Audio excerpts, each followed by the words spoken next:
Sehingga memang untuk pembelajaran ini, saya mau demonstrasikan bahasa Prolog tersebut. Jadi Prolog ini merupakan bahasa logika yang memang cukup lama. Rata-rata orang yang sedang menggeluti atau belajar AI itu belajar juga Prolog ini. Jadi ini adalah tampilan dari si SWI Prolog. Jadi saya pakai IDE-nya SWI. Di sini ini adalah konsolnya. Nanti di sini saya biasanya, nah di sini si SWI ini dia menggunakan perintah-perintah di sini untuk melakukan pengecekan query gitu kan, menggunakan inferensi pada suatu query. Sedangkan yang sebelah sini teman-teman ini adalah base pengetahuannya. Jadi nanti kita harus memasukkan dulu pengetahuannya di sini. Nah baru nanti kita bisa melakukan pengecekan yang ada di sini.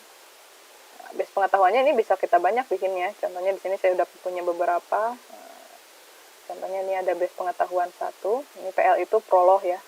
Prolog. Jadi memang nama filenya itu nama filenya .pl gitu ya. Seperti itu. Ini contoh yang tadi. Jadi kita bikinnya sebelah sini. Jadi, kalau kita mau bikin itu file new gitu ya.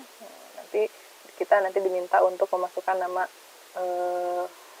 nama filenya. Contohnya kita bikin base pengetahuan gitu ya, base pengetahuan. Nah di sini tinggal ini udah masuk. Contoh kalau kita mau bikin contohnya ada predikat orang, itu adalah contohnya Agus gitu ya. Terus contohnya ada lagi orang itu adalah contohnya Intan. Terus nanti kita bisa juga contohnya di sini adalah informasinya untuk pria itu adalah Agus. Wanita itu adalah Intan. Atau kita bisa kayak tadi rambut. Contohnya rambut lurus itu kan kayak rambut lurus. Itu contohnya untuk Agus gitu kan. Terus contohnya rambut keriting itu untuk Intan, ibaratnya kayak gitu ya. Nah, ini adalah contoh-contoh dari pengetahuan-pengetahuan yang bisa kita masukkan di sini. Nanti bisa kita cek gitu kan, kalau kita udah selesai kita compile gitu kan pengetahuannya. Biasanya kalau ada salah dia akan mengeluarkan warning gitu kan, salahnya di sebelah mana, seperti biasa ada di baris berapa yang kurang cocok, yang salah. Kalau udah markdown berarti di sini memang tidak ada kesalahan.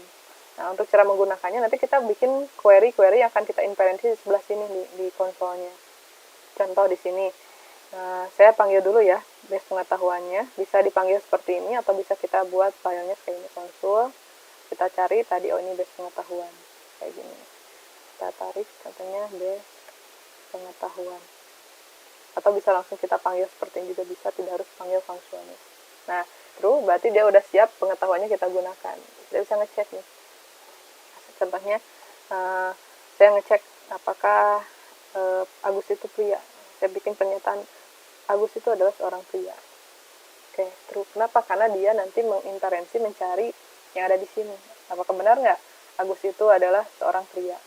Kalau saya bilang sekarang not pria, itu adalah Intan. Kenapa? Karena dia mencari nih, ada nggak pria itu Intan dalam pengetahuannya.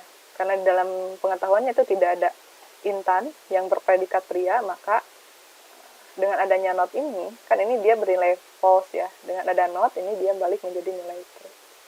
Nah, jadi dengan base pengetahuan yang ada di sini, nah itu kita bisa melakukan suatu yang bisa membuat inferensi ataupun penalaran yang ada di sini. Jadi penalarannya tidak usah menggunakan manual. Nanti dia akan melakukan sendiri bagaimana proses penalaran tersebut. Nah, contoh yang tadi ini nih, anak ibu suka permen itu ya. Nah, kalau kita ingin mengecek siapa saja sih anak ibu yang suka permen, caranya kita harus bikin panggil dulu base pengetahuannya. Base 00 nih pengetahuannya. Okay. Nah, true berarti sudah siap digunakan. Berarti kita pindah pengetahuan nih. Kalau tadi pengetahuannya di base pengetahuan, sekarang di file base 00. Jadi kita bisa cek suka permen. Siapa sih yang suka permen gitu kan? Berarti tinggal kita kasih tanda X. Nanti dia akan melakukan inferensi. Siapa saja si X tersebut, dia akan telusuri. Oh, ternyata X itu adalah Andi, Budi, dan kalau kita ingin ngecek siapa saja sih anak ibu itu gitu kan, tinggal kita tulis saja anak ibu itu adalah anak, asalkan di sini ini pakai huruf besar ya depannya. Maka kasih titik di akhir, nanti dia nyari tahu anak ibu itu ada Andi, ada Budi, ada Cika, ada Dani, ada Emil. Kenapa? Karena dia melakukan pencarian di sini. Ada informasi nggak, ada pengetahuannya nggak dia tentang siapa sih yang jadi anak ibu. Gitu kan. Kalau kita mau ngecek contohnya saya suka permen itu adalah Emil gitu ya. Emil suka permen.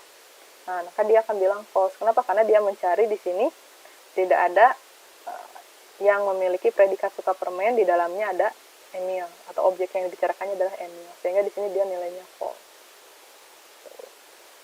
Nah, untuk berbicara tadi, contoh kalau ini kan kalau yang ini teman-teman nih, Bu, ini kenapa sih ada tanda merah gitu ya? Ini adalah suatu rules ya, suatu aturan. Kalau ini kan berupa fakta nih, sifatnya persep atau kejadian yang ada di lingkungannya gitu kan ya, fakta-fakta yang terjadi, realita yang ada di lingkungan yang diterima dalam pengetahuan. Nah, sedangkan ini berupa aturan yang ada dalam base pengetahuan 00. Di sini ada suatu aturan bahwasanya X diberi ibu permen jika X itu anak ibu dan X itu suka permen. Nah, jadi kita bisa cek sini. Diberi ibu Emil diberi, contohnya Emil diberi ibu, jangan Emil lah, saya pakai Cika diberi ibu itu permen gitu ya. Benar atau tidak? Nah, itu dia sifatnya benar. Nah, kenapa benar? Karena memang di sini pertama X itu kan Cika. Nah, Cika anak ibu, benar nih, ada nih yang berbicara bahwasanya Cika anak ibu. Terus sekarang Y-nya adalah permen kan di sini kan. Berarti Cika suka permen, ada nggak? Oh, ada nih. Cika suka permen. Sedangkan kalau kita, apakah Cika diberi orang oleh ibu? Diberi uang. Cika diberi ibu uang gitu. Diberi ibu. Cika diberi ibu uang. Benar atau tidak? Oh ya, saya salah nulis. Yes. Nah, itu false. Jadi kalau kita berbicara, saya salah nulisnya ibunya huruf kecil, harusnya ibunya huruf besar. Nah, kenapa? Karena pada saat sekarang diberi uang, nah, ibu, ini dengan objek yang keduanya uang, X-nya Cika anak ibu, oke ada nih di sini. Tapi harus not suka permen gitu kan, harus tidak suka permen si Cikanya. Ada nggak yang bilang bahwa Cika itu tidak suka permen? Nggak ada di sini, yang tidak suka permen hanya Dani dan Emil. Maka pada saat saya berbicara bahwasanya Cika diberi ibu uang, itu akan bernilai salah. Tapi kalau saya bilang Cika diberi ibu permen, itu akan bernilai benar. Karena ini kondisinya seperti ini. Jadi kalau yang berupa implikasi, itu kita tulis dalam bentuk rule seperti ini. Nah, ini adalah kejadiannya, dan ini adalah faktor-faktor yang membuat ini terjadi. Jadi diberi uang diberi X diberi ibu permen itu jika, nah, ini jika tulis ini jika X itu anak ibu dan X itu adalah suka permen. Itu teman-teman ya. Nah, sedangkan kalau yang tadi untuk melakukan for all, untuk semua kita bisa nulis ini. For all, tadi itu for all, nah, suka permen, X yang suka permen, dan X itu adalah anak ibu. Untuk setiap yang suka permen, untuk setiap X itu suka permen dan X itu anak ibu, maka itu nilainya true. Terus kalau tadi ada sebagian, nah ini pakai kayak gini nih, ini negasi dari for all. Ada sebagian yang anak ibu, X itu anak ibu dan X itu suka permen.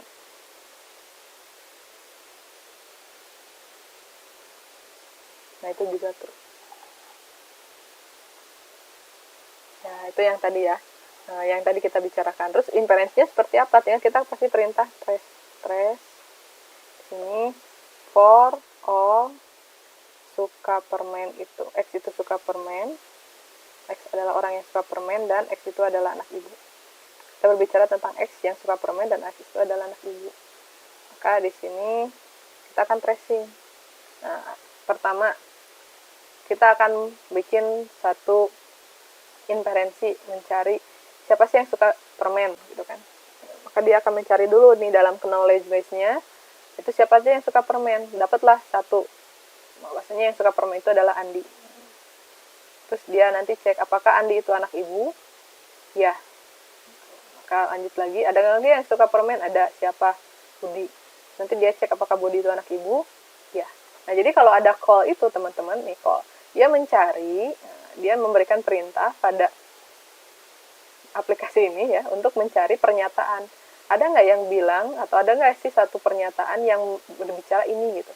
Call anak ibu Andi. Ini ada kan? Nah, pada saat dia exit, berarti dia udah keluar dari pencarian dan ketemu gitu kan. Terus lagi ada lagi nggak yang suka permen? Ada Cika. Dicari apakah Cika itu anak ibu? Ya. Maka oke, semua yang suka permen itu adalah anak ibu, ini benar. Nah, ini terakhir kesimpulannya adalah benar. Nah, tadi for all yang tadi kan ada yang salah nih. For all tadi itu kalau kita balikan, for all anak ibu itu adalah X gitu kan. Anak ibunya X itu adalah anak ibu. Dan X itu suka permen. Setiap yang anak ibu itu suka permen perbicaraannya, tadi kan dia bernilai salah. Nah, kita cek bagaimana dia bisa menyatakan itu salah. Ada anak ibu Andi, ada. Andi suka permen, cari, ada gitu kan. Nah, berarti Andi suka permen, ketemu. Ada anak ibu lagi nggak? Ada siapa? Budi. Budi suka permen nggak? Oh, ada. Terus ada anak ibu lagi nggak? Ada. Siapa? Cika. Cika anak permen nggak? Suka permen nggak? Iya. Terus ada anak ibu lagi nggak? Ada. Siapa? Dani. Dani suka permen nggak? Gitu kan dicari. Oh, ternyata kan dia kan call suka permen, dan di sini nggak ada nih. Yang suka permen itu diketahui hanya Andi, Budi, dan Cika. Nah, sehingga di sini pada saat dia tidak menemukan, ada file di sini. Berarti dia tidak berhasil menemukan statement ini. Pernyataan bahwasanya suka permen ini dan ini suka permen itu tidak ditemukan. Sehingga pada saat dia file, dia langsung keluar. Maka pernyataan untuk setiap anak ibu, X itu anak ibu dan X itu suka permen, itu bernilai salah. Nah, itu jadi teman-teman inferensinya kita nggak usah susah-susah. Kalau dalam prolog, jadi kita tinggal masukkan perintahnya, dia yang mencari atau yang melakukan fungsinya di tracing. Bagaimana dia melakukan proses